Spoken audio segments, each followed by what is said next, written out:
택한 것이 아니라 내가 너희를 택하여 세운 것이다. 그것은 너희가 가서 열매를 맺어 그 열매가 언제나 남아있게 하려는 것이다. 그리하여 너희가 내 이름으로 아버지께 구하는 것은 무엇이든지 다 받게 하려는 것이다.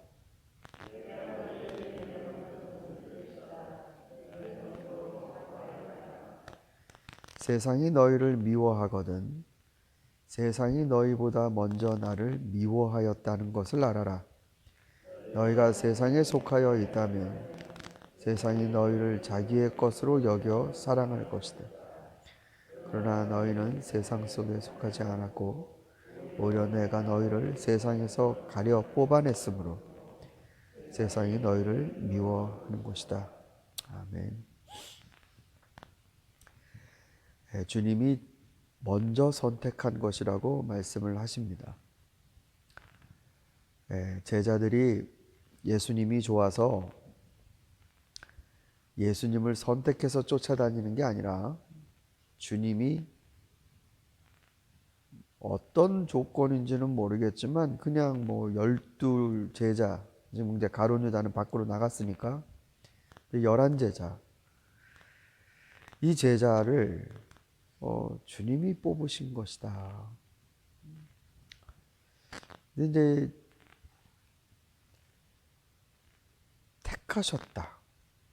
택하셨다라는 말씀이죠.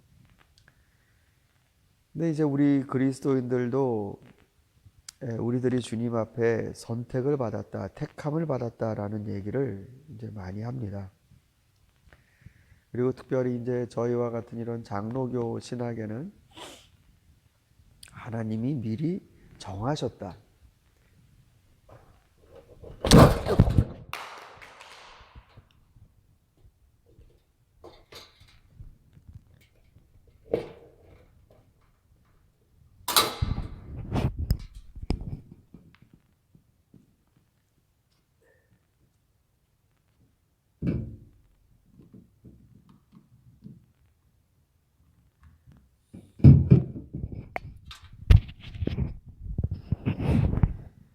저희와 같은 장로교 신학에서는 특히 예정론으로 하나님이 미리 정하셨다. 네, 이런 이야기들을 많이 하죠.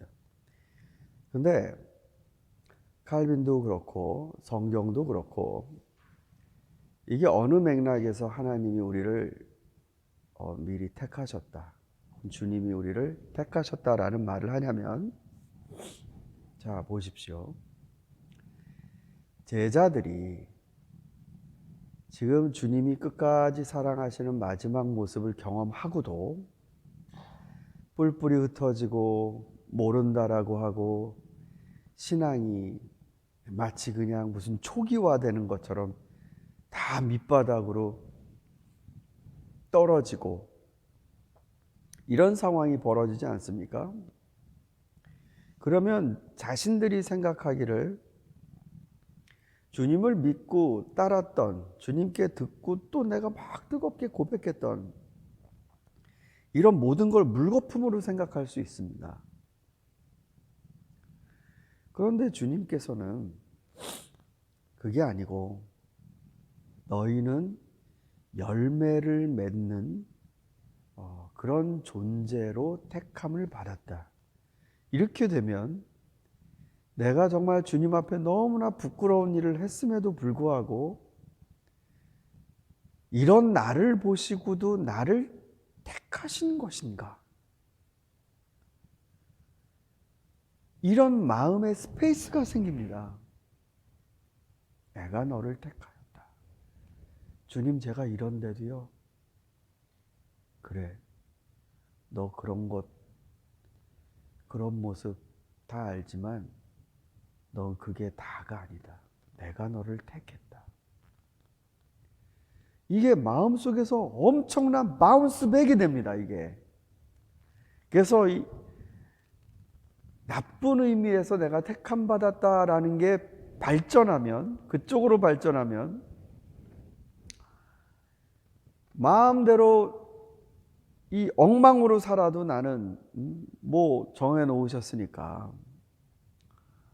내가 뭐 어떤 일을 주님 앞에 보이든 난 천국 가는 거 아니냐. 그리고 아무리 잘해도 택하지 않으셨으면 그건 지옥 가는 거 아니냐. 이렇게 생각합니다. 주님이 말씀하실 때에 이 택하셨다라는 뜻은 낙심하지 말아라. 네가 신앙이 없는 저 세상 사람들과 똑같이 밑바닥까지 내려가고 아니 더한 사람이 되어도 내가 너의 모습을 모르고 택한 게 아니라 너는 사랑의 열매를 맺을 사람으로 내가 택한 것이다. 넌 그 열매를 맺게 될 것이다.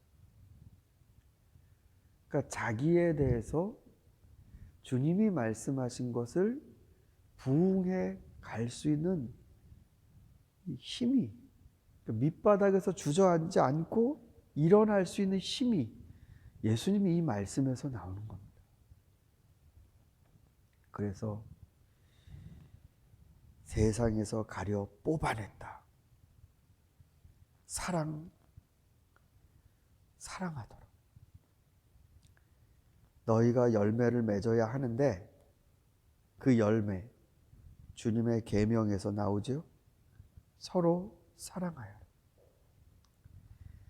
이런 말씀을 들으면 나를 택하셨다라는 것이 이게 마치 보험 든 것처럼 나는 뭐를 해도 천국 간다. 이런 마음으로 발전하지 않습니다. 주님이 택하셨다라는 말을 온전히 들으면 이게 뒤집어져요. 야, 내가 이러고 사는 게 진짜 내 모습이 아니란 거구나.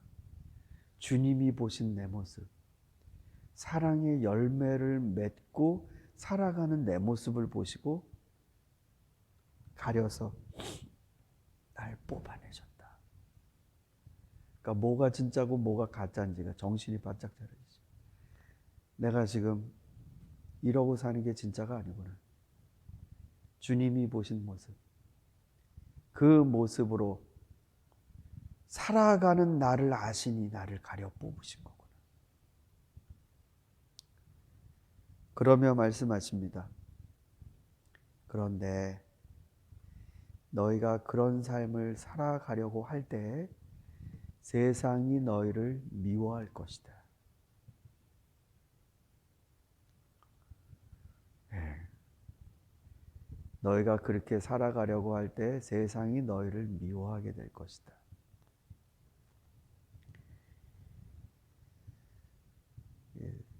이게 참 우리들의 문제입니다. 세상에 미움받기가 싫거든요. 세상 사람들이 좋아하는 걸 따라 좋아할 때 우리는 친구 이렇게 되는데 그렇게 가지 않을 때 이거는 미움을 받습니다. 예수님이 바로 미움을 받았듯이 내가 가려 뽑은 너희도 그렇게 미움을 받을 것이다. 사랑하는 성도 여러분, 성경에 보면 할 수만 있으면 모든 자와 화평하라 이런 말씀도 있어요. 세상을 꼭 등지고 그렇게 미움 받아야 되나? 그냥 이렇게 조금 양보할 거 양보하고 이러면서 살면 되는 거 아닌가? 네. 그런데 아니에요. 존 스토트 목사님은 지금은 이제 세상을 떠나셨습니다만 그 책에서 제자도라는 책을 쓰셨죠. 네.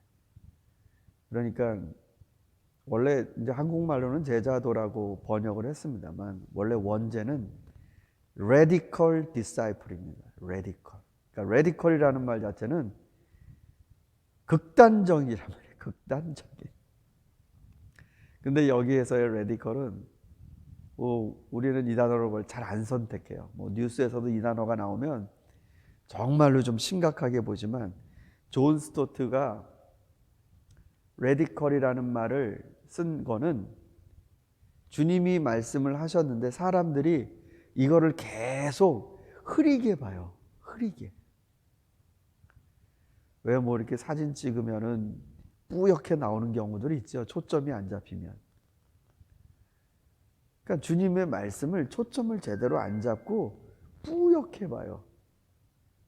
그래서 존 스토트는 레디컬이라는 말을 했습니다. 이게 극단주의자가 되라는 말이 아니라 정말로 철저히 주님의 말씀을 제대로 봐라. 이런 뜻이었죠. 그렇게 해서 그가 쓴 책의 제일 첫 번째, 제자는 그럼 어떤 걸 해야 되는 건가? 첫 번째가요, 순응 그리고 불순응이에요. 첫 번째가. 우리는 세상에 순응하는 경우가 있습니다. 따라가는 경우. 마치 바울이 안 믿는 이방 사람들을 하나님 앞에 인도하기 위해 그가 나는 이방인처럼 되었다. 나는 그 사람을 얻으려고 그 사람처럼 되었다. 그러니까 그 사람처럼 되었다는 게 순응이에요. 순응. 그와 어울리게. 그 사람의 레벨에. 그러니까 이게 우리가 봤을 땐 저 사람은 뭐 줏대 없는 사람처럼 보일 수도 있어요. 이랬다가 저랬다가 뭐. 이게 순응입니다. 근데 동시에 불순응해야 해요. 그건 무엇인가?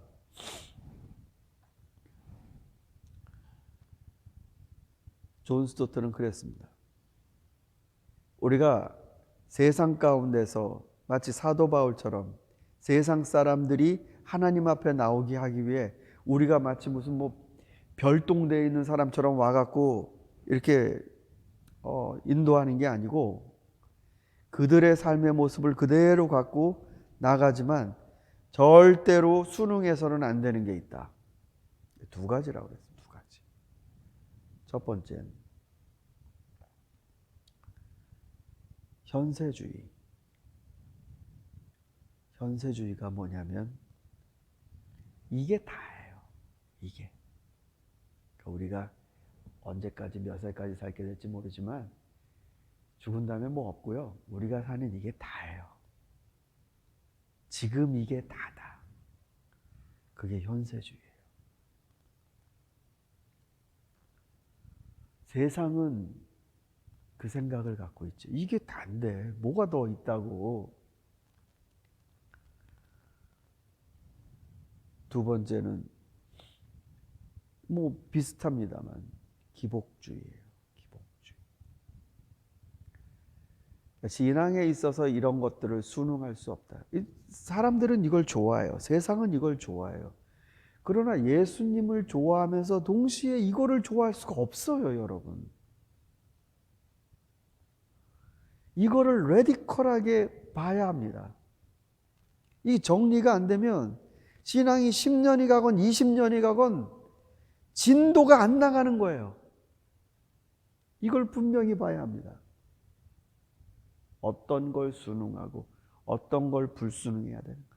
말씀은 뭘 가리키는가. 뿌연채 살아가는 게 아니라 우리는 가려 뽑아진 존재입니다. 여러분, 교회가 헬라어로 에클레시아라고 그럽니다. 에클레시아. 주님이 세상 가운데서 가려서 뽑으셨다고 그랬잖아요. 에클레시아가 밖으로 불러냈다라는 뜻이에요. 우리는 세상 속에 있지 않고 주님이 여기서 불러서 이렇게 불러냈습니다. 모아갖고. 이 교회예요. 여러분은 우리들의 신앙에 때로는 실망스러운 모습을 보고 이게 나야. 죄 짓는 모습이 나야. 주저앉지 마시고 여러분이 생각하는 여러분을 믿기보다 주님이 선택하신 여러분을 믿으십시오. 아니야. 주님이 선택하시고 보신 내 모습이 있어. 그게 나야. 이 말씀 오늘 우리가 힘으로 받아 세상 속에서 세상을 얻으려 가지만 세상에 순응하지 않는 제자의 삶을 사시는 우리 성도들이 되시기를 바랍니다. 기도드리겠습니다.